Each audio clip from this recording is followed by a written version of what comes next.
ছটা বাজবে আমাদের। দাঁড়াও, ছটা কথায় কি করে নিয়ে যাবো, ছটা কি করে বাজবে, দাঁড়াও আমি আগে ছটা বাজাটা দেখাই।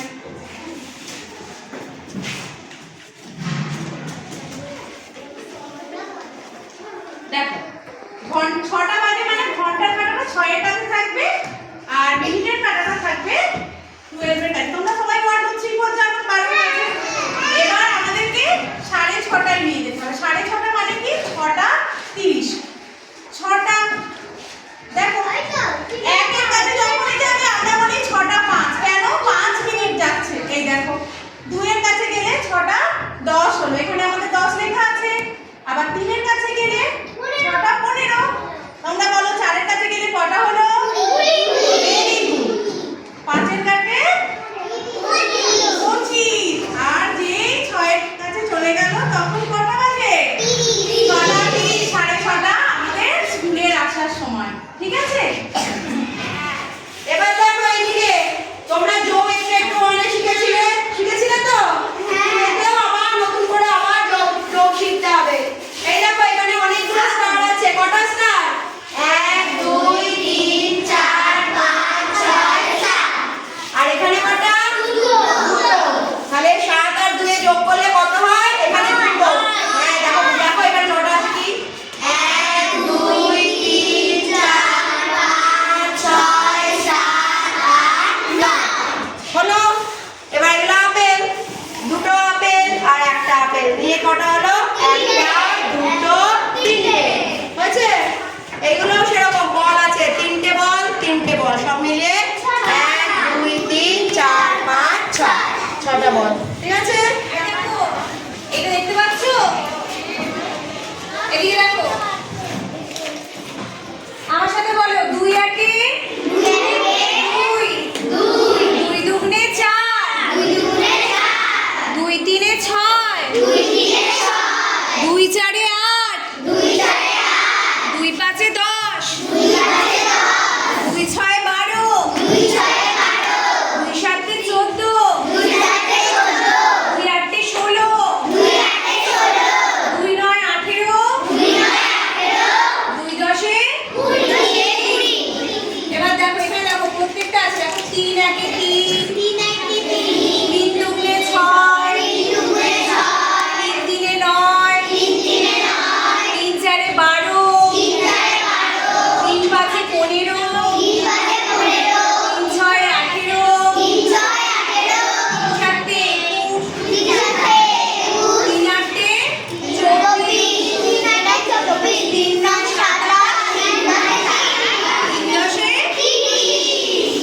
এইভাবে আমরা গুণগুলোকে শিখবো পরপর। ঠিক আছে?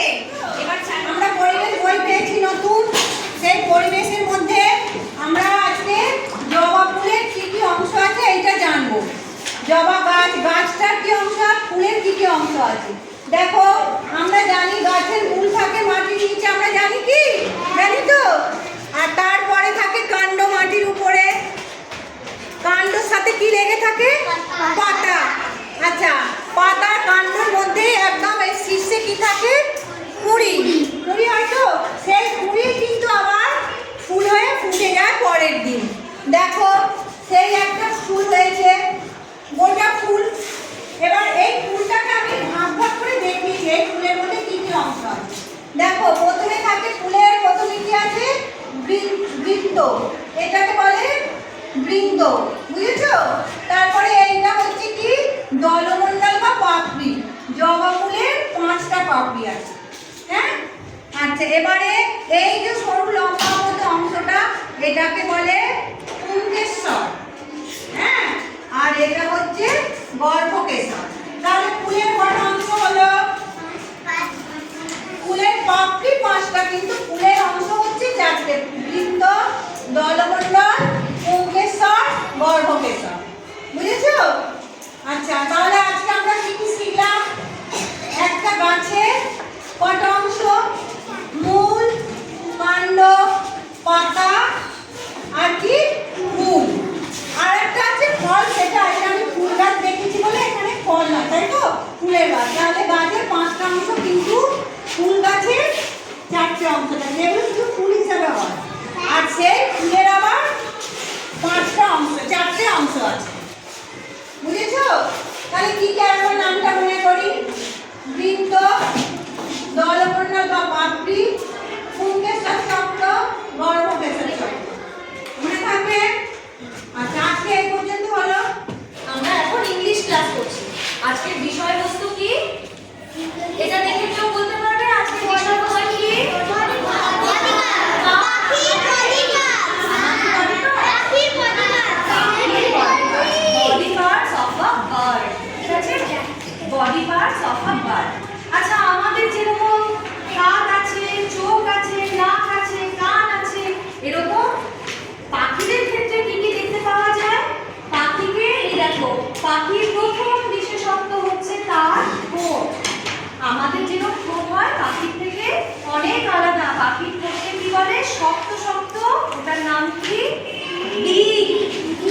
হেড কোন পোরশনটাকে বলবো?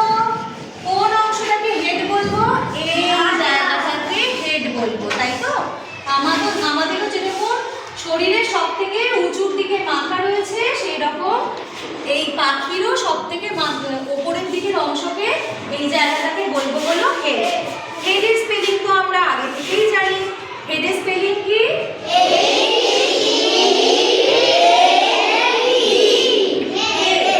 ঠিক আছে। আচ্ছা, এবার নেক্সট বডি পার্ট। পাখিদেরও আমাদের মতো দুটো করে চোখ রয়েছে, তাই তো? তাহলে আইস বলবো সেগুলোকে। আইসের স্পেলিং বলো তো দেখি।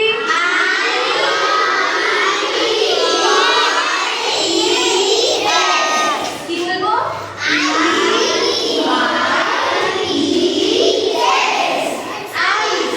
ঠিক আছে, আইস মানে কি? চোখ। আচ্ছা, এরপরে পাখির আরেকটা বিশেষত্ব আছে যেটা আমাদের নেই। কি আছে?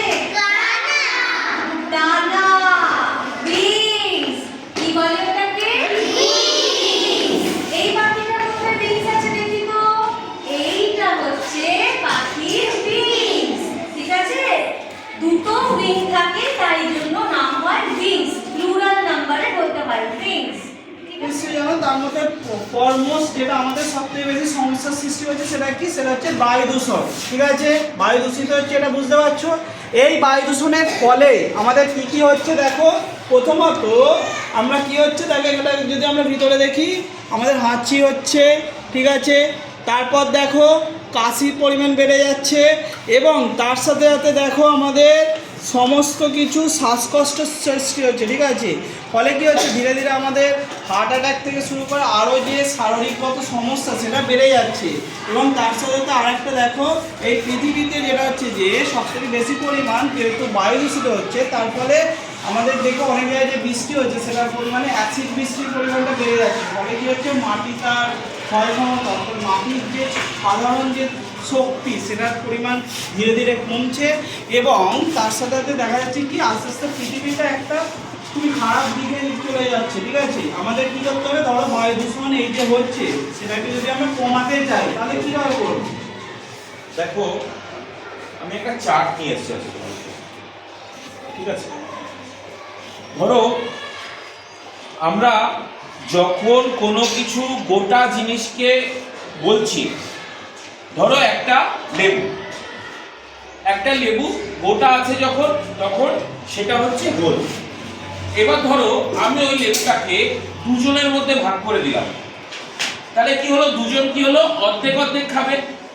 তাহলে এই যে অর্ধেক অর্ধেক যেটা, এটা কি বলবো, এটা হচ্ছে হাফ, অর্থাৎ 1/2, অর্থাৎ দুভাগে ভাগ করলাম লেবুটাকে দুভাগে ভাগ করে একটা টুকরো পেলাম। ঠিক আছে, তার মানে একটা অর্ধেক টুকরো তুমি পেলে আর একটা অর্ধেক টুকরো তুমি পেলে। তাহলে এটাকে আমরা কিভাবে প্রকাশ করব? এটাকে আমরা প্রকাশ করব 1/2 বলে। এই ঠিক একই রকম ভাবে যদি আমরা একটা লেবুকে 3 টুকরো বা 4 টুকরো করি, ঠিক আছে, তাহলে দেখো আমরা একটা লেবুকে এই যে একটা টুকরো পেলাম, দেখো এখানে একটু বড় করে দেখতে পাচ্ছ, এই যে একটা টুকরো পেলাম, এই একটা অংশকে আমরা বলবো 1/4, অর্থাৎ 4 ভাগের 1 ভাগ। মানে একটা গোটা অংশকে 4টে ভাগ করলাম, 4টে ভাগ করার পরে তার মধ্যে থেকে একটা টুকরো নিয়ে আমরা 4 জনকে ভাগ করে দিলাম, সেটা হলো গিয়ে 1/4। এরকম ভাবেই আমরা দেখো এখানে একটা হোলকে আমরা কতগুলো ভাগে ভাগ করেছি। আমরা যখন ওটাকে 6টা ভাগ করছি, তখন দেখো একটা টুকরোকে আমরা বলছি 1/6, অর্থাৎ 6টা ভাগের 1 ভাগ। একটা গোটা হোলকে আমরা 6টা পিস করেছি, 6টা পিস করে তার একটা ভাগকে আমরা দেখাচ্ছি। ঠিক আছে, ওটা হলো গিয়ে 1/6। আবার ঠিক একই রকম ভাবে আমরা এখানে 12 পর্যন্ত গেছি। একটা গোটা হোলকে আমরা 12 টুকরো পর্যন্ত ভাগ করে গেছি। তো এবার যদি আমাকে ধরো, আমরা আগে এই জিনিসটা আমাদের কাছে খুব ভালোভাবে ক্লিয়ার হতে হবে যে যখন কোনো গোটা অংশকে আমরা ভাঙছি, আমরা আগে জানছি যে কটা ভাগে ভাঙবো। তাহলে যটা ভাগে ভাঙবো, আমরা যখন ভগ্নাংশ লিখবো, এটা খুব মজার একটা ব্যাপার।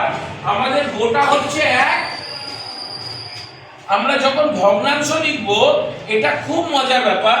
যদি আমি 4 ভাগে ভাগি, তাহলে আমি ভগ্নাংশের ক্ষেত্রে নিচে 4 লিখে নেব। যদি আমরা কি শিখবো আজকে? Place value. প্লেস ভ্যালু এটাকে বাংলায় কি বলি আমরা? স্থানীয় মান। তো এখানে দেখো কি কি নম্বর আছে? 9, 9, 3, 3 আর 8। যদি আমরা এই সংখ্যাটাকে লিখি, কি আছে?